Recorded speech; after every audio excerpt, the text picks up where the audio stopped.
Good morning sa ako niyang mga tanom. Dari ako para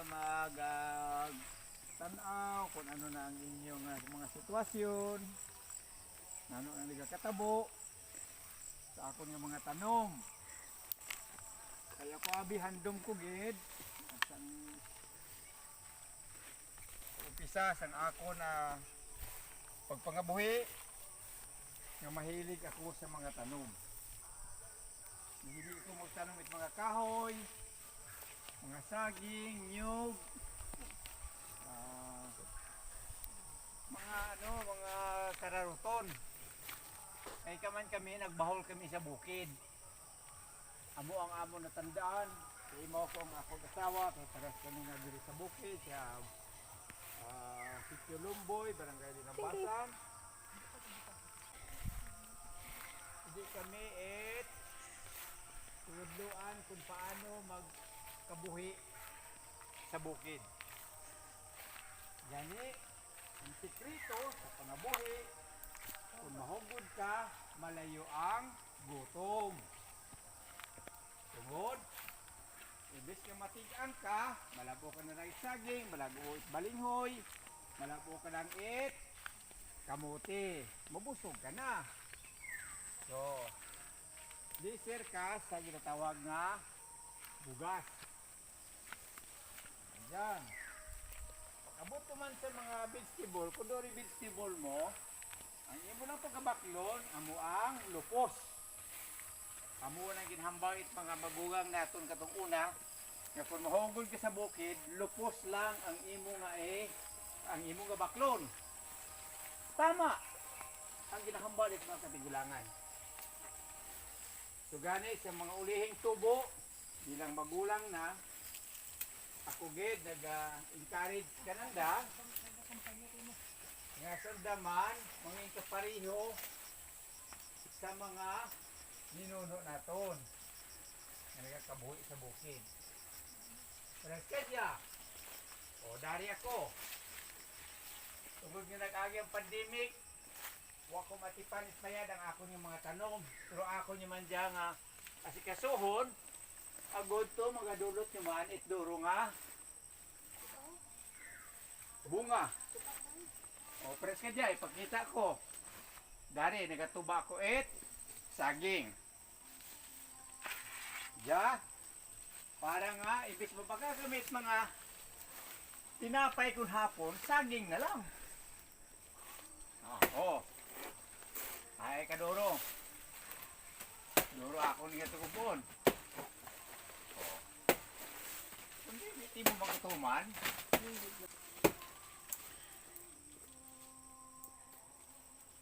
Gutom pag nasa bukid, pag ikaw ay mahugod. Magsipag lang tayo. Magsipag lang tayo, magtanim. Pag meron kayong lupa, maliit na lupa, magtanim lang kayo. O, eto na yung ating yung produkto ng atin. Naming mag-asawa. O, ayan na yung ayan yung saging natin. Pang merienda na yan guys, pag naluto. Kaya pag nasa bukid, kailangan lang talaga nating maging masipag. Masipag mananim. Kahit ano lang. Para makalis tayo sa gastos. Ganyan dito guys. Magsipag lang tayo sa probinsya. Walang gutom tayong maaabot. Hindi tayo gugutumin pag nasa probinsya. Pag sa Maynila kasi tayo marami lahat binibili na lang Wala na lahat binibili. Mahal ang bilihin ngayon. Kaya maganda talaga na pag nasa probinsya, sipag lang yung puhunan nyo guys. Kakaroon na tayo ng pagkain. Walang masyadong gastos. Basta masipag lang. Ayan yung tatay ko. Ayan. Masipag magtanim. Kaya meron siyang produktong inaani. Kahit ano lang guys yung tinatanim dito sa bukid. Para may pang kain araw-araw. Ayan, ayun sila ng nanay ko. Marami na kasing mga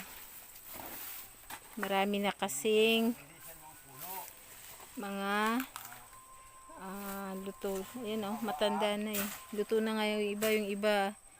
Ayan oh, kinakain na ng ibon. Kaya tanggalin natin lahat-lahat. Tapos linisin to. Ayan yung mga ano ba tawag na? Puno ng saging. Ilagay natin dito sa puno rin niya. Pag na dunot, ano gaya na dunot sa Bisaya, Nay? Dunot, oo. Pag nabulok yan, edi abono na rin siya sa sa mga ibang puno ng saging dyan. So, tataba yung ating puno. Tataba yung saging natin. Mas lalong magaganda yung produkto ng saging. Ayan, mas malaki yung yung mismong saging natin. Ayan, linilinis ng tatay ko yan, oh. Yan, lilinisin kasi nga, diba sabi ko sa last vlog ko, matagal na hindi nalinis to dahil nga nagtatrabaho pa yung tatay ko bilang konsihal ng aming bayan. So ngayon, nap-graduate na siya. Ayan, nabigyan niya na ng pansin yung kanyang bukid. And marami ng bunga yung mga saging niya. Lahat ng mga matatandaan na dyan, kukunin na natin. Yan. Busog na naman tayo nito guys sa kakalaga ng saging at kakabarbecue ng saging. Yung aso namin si Chinky nawala, nandoon, naiwanan. Andun, hindi nakatabok sa tulay-tulay. Ano pag daga? Pag ng Ay. pagbitbita kayo na? Bit-bit ko man na nagkuhan siya ba? Ba madula to? Hindi na. Kung si mamang din mo nga ang ayon. Ay, Ay, hindi natin sinatiwil to. kaya ano lang na. Ayan, nanay, alis na. May... Ayan, linisin natin yung mga puno ng saging. Ayan. Tanggalan ng Kung mo dahil o mga kaunang ipangbutang dira. Kamu tayo sa pagsubuan. Huwag natin sunugin yung mga dahon na ayan, dahil yan ay isang abono rin sa kanilang puno. Marami yan guys, hanggang doon yan sa taas. Puro may mga saging doon. Saging, niyog, pero yung mga niyog bagong, ayan, kagaya niya, no? Bagong tanim lang yan. After ilang years na bago magkuha ng niyog? After 5 years, may bunga na. 5 years, 10 years. Kakabunga na yan. Magsasawa na tayo sa bunga ng niyog dito.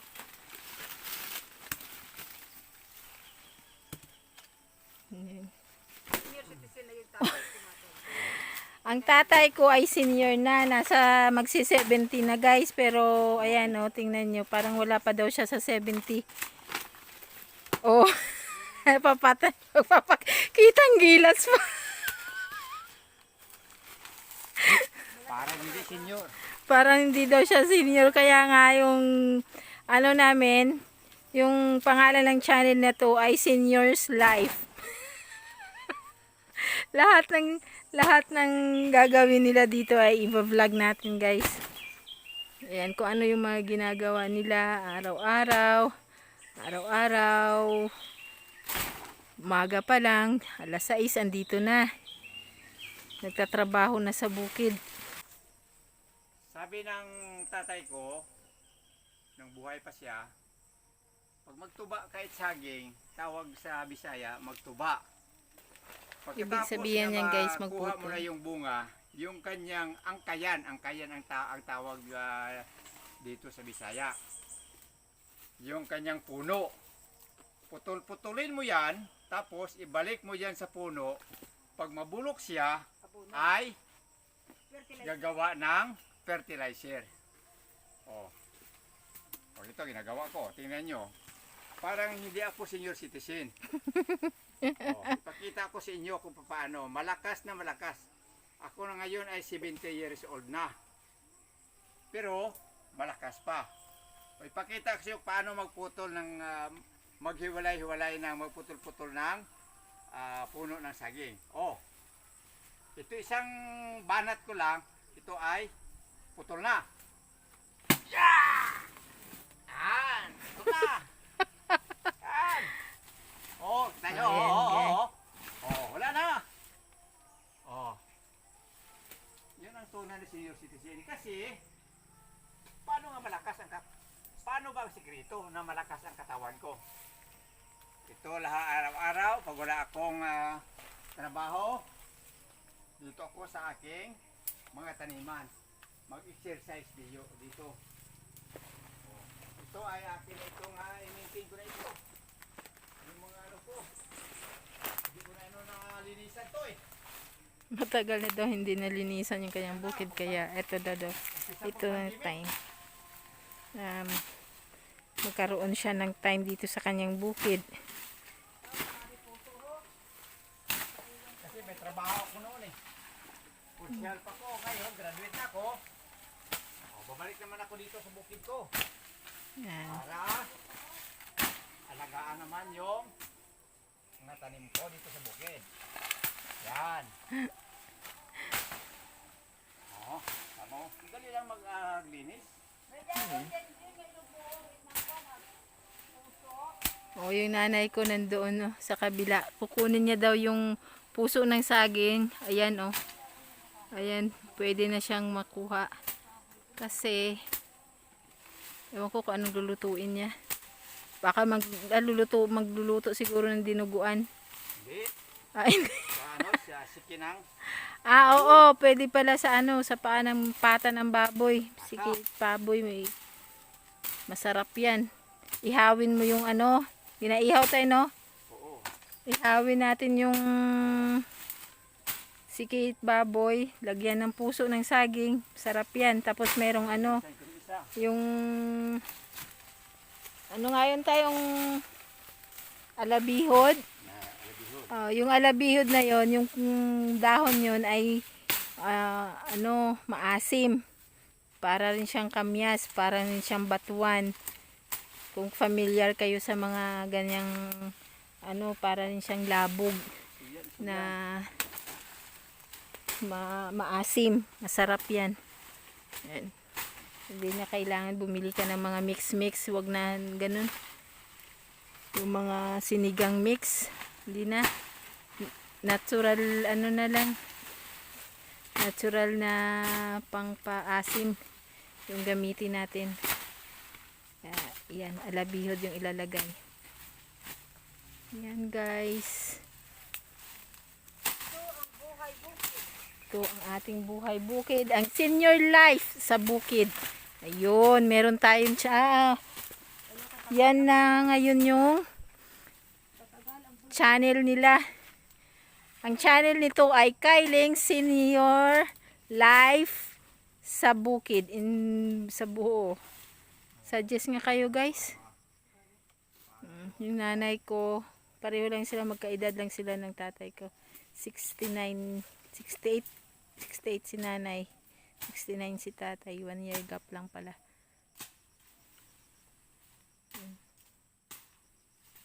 Ito ang kanilang buhay dito sa bukid. Ako lang guys, magbablog ako sa kanila. Tumutulong din ako syempre. Tumutulong din ako. Pag hindi tayo nagbablog, tumutulong din ako sa kanila. Ayan. Hanggang taas yan guys, malawak. Yung sa kabila na doon, puro na yan doon, mga tanim na mahogani, lahat ng kahoy, Jimelina. Ayun, lahat doon. May kubo din doon. Acacia magnum. Ayun. Kuminsan na ko magnum ka, parang ice cream magnum. Ang daming kawayan dito. Ang daming kawayan. Ayan, ayun doon may kawayan. Kung gusto mo ng labong, makumuha ka lang doon. Pero, pinagbabawal pala yan guys, kumuha ng labong. Pero, syempre, sa dami naming tanim na kawayan, syempre, pang araw-araw din natin yan na pagkain dito sa Hindi ka bukid. magkuha, pang konsumo lang. Oo. Huwag yung binabinta. Oo. Pwede Bawal natin yan. Pinagbabawal Bawal kasi pa may yan kasi binenta benta. Dahil sabi ng tatay ko, may ordinance ang ating bansa na bawal magkuha ng labong. Pero syempre, kung araw-araw nating pangkonsumo at sobra-sobra naman ang kawayan natin, pwede naman, syempre, pang ano natin yan. Kumbaga, survival food natin yan. May alis dyan. Yan. Ang dami ditong pako, kulitot. Doon sa kabila nga sabi ko marami. Kaya kukuha din tayo ng pako. I-insalada natin yan. Minsan, mas masarap din ilagay natin sa labong. Yan. Kuha na tayo ng puso ng saging guys. Subscribe. Comment lang kayo guys kung nagustuhan nyo itong aming channel. Itong video nito. Comment lang kayo kung nagustuhan nyo pa ng maraming video para makagawa kami ng maraming video para sa inyo. Para ito Nay. Nahirap na. Hinay-hinay lang. Wala ko nung nahawanan. Hindi na linisan yung I think. Tingnan nyo naman guys, yung damo kasing taas na natin. Oh, yan. Kukuha tayo. Ang daming saging.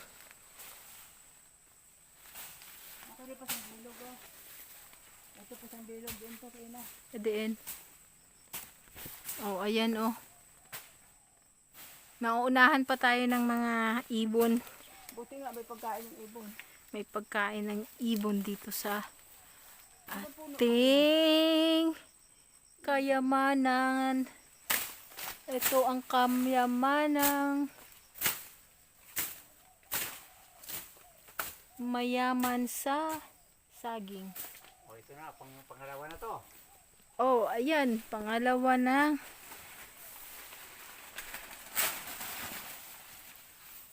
Kuha natin. Pangalawang bunga na.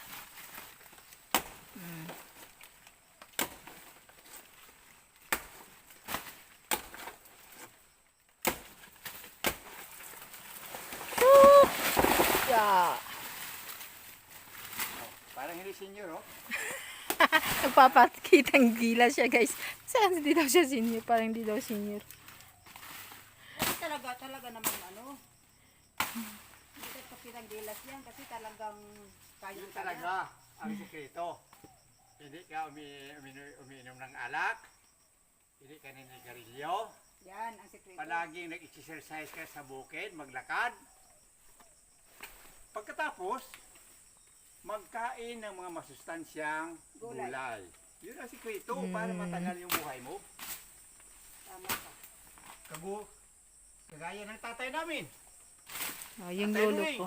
Yung lolo namin is 94 pero mga anak ko. grabe guys. Sobrang pa. Ginagawa niya naman yung exercise ay namimili siya ng mga Alaga ng hayop. nag-aalaga rin siya ng manok. So nga, Baboy. paano yung tinuro ng tatay ko, Kahit ano lang. sinusunod ko. Bawat magkuha ka ng puno ng saging, Ayan. dapat ay putol-putulin mo yung yung trunk niya, yung puno, balik mo dito sa puno na kinukuhaan mo. Ayun ang sikreto. Yan. Yan. Huwag pabayaan mo nga malayo sa puno. Kang ibilda ho kadasig ho. O, pag malayo, para hindi ka mahirapan, dapat maiksi lang yung pagputol mo. Para yung kaya mo yan. O, pareho dito. O. Agis mo dyan. Yan. O, kita mo. O. Senyor, pero kita mo. O. O. Tingnan mo. O, yan. Totoo yan. Ayan guys, putol-putulin lang natin yan. Ilagay din doon sa mga puno niya para magsilbing abuno sa ibang saging dyan. O, sa ibang puno. Ayan.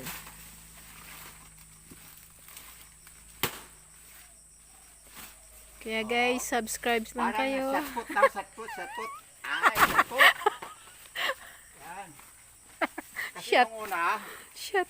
estudyante pala ako, Nagtatrabaho na ako. sumasali ako sa palaro na, sa laro na satput.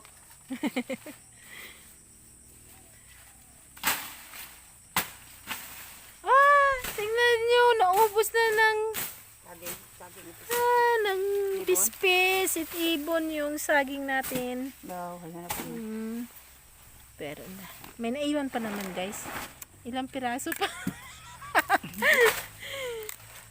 Kawawa naman yung ibong. Ayun, pinaiwan pa naman tayo. Ginagawa namin, kinukumbo. Pag marami kumbo, laga, barbecue, banana Q pala.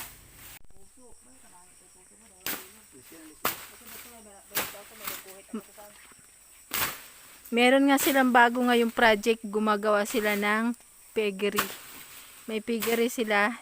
Ito ay kaagapay ng SIDSI. Yung Suro-Suro Ibara. Ibara. Hindi mali ako. Suro-Suro Ibaba Development. Ano tay? Ayan, operative. Ayan. Yan ngayon. Yung ano na yan, sila yung magbibigay ng aalagaing baboy. Halimbawa, ang minimum nila is 30 na biik. Sa kanila yung din yung feeds. Wala, ikaw lang mag-aalaga. So, after 4 months, pwede na yung i-dispose lahat-lahat kung ilang piraso. So, parang hahati na kayong kita. So, sa next vlog guys, i-explain niya ng tatay ko kung paano ang proseso ng pag-aalaga ng baboy kaagapay ng ating SIDSI cooperative. Yan ang ating co-op. Ayan guys. So, ayan, sabihin na natin, magpaalam na sila. Wait lang guys.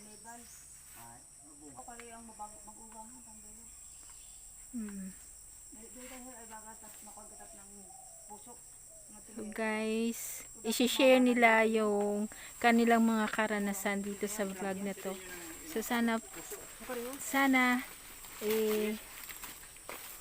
mag-subscribe kayo at mag-subscribe kayo sa kanilang channel, sa aming channel, para mas marami pa kayong matutunan at ma-update kayo sa kanilang life dito sa bukid. Ayan. Sa duko mo ako na. Gusto ni nanay, siya rin daw ang magputol, magkuan. Ayan. Kuha tayo ng puso. Yun. Wala. Oh, Ayan. Ensalada yan. Oh. Pwede daw ensalada din pala yan. Diyan ka muna kagikinain. Ako. Diyan ako nag-agi kayo na. Nawa mo po gawa ni Abi Duriho, dapat gawa ni Ana Duriho tayo. Pag mo ko sa lupo mo, sabanan ko Ana Duriho. Lisod. Mali yan. Maliin. Duriho, ay kami agi ho. Ay agyan ta. Dahan-dahan. Dalong. Abi ako bala nay. Anak ko, guys, ayaw ibigay sa akin yung ano. Sabi ko ako na lang maglinis. Kaya pa naman daw niya.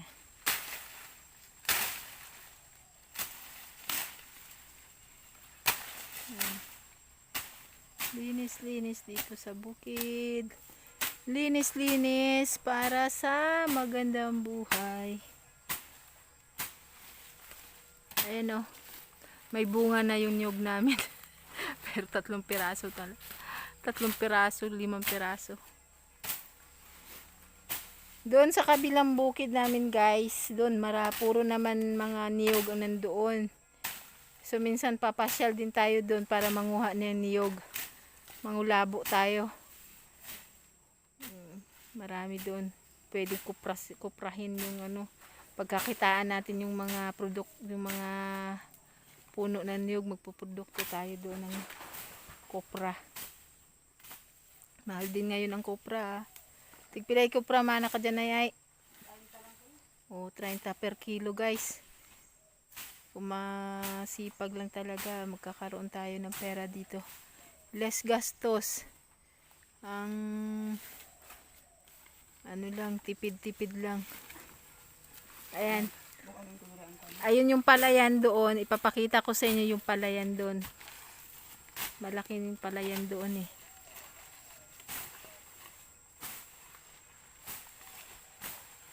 Magtanim na lang tayo ng palay pang konsumo. Kasi grabe ang abono. Grabe ang abono ngayon guys. Sabi na sa 3,000 plus na daw ang abono ngayon. Napakamahal. Parang ang hirap sa mga mangunguma natin, magsasaka natin yung ganong ano, kamahal na abono, fertilizer.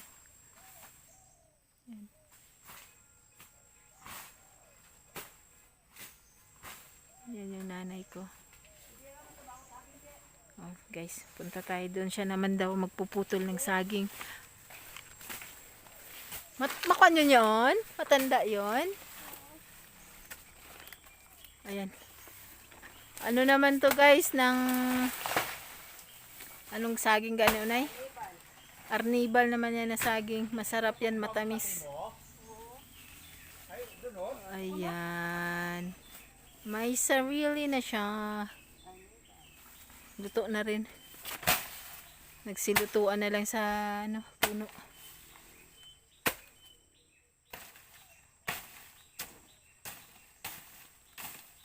Hindi ko na kaya tay. Okay na yan.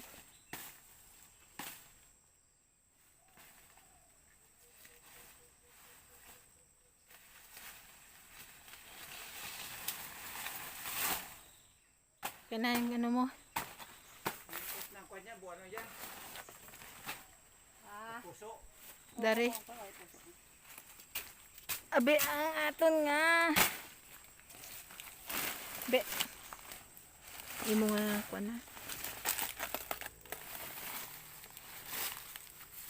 Ayan, puso. Dalhin ang puso. Magi. Hindi na. Tatay nito, tatay nito magi. Silalon.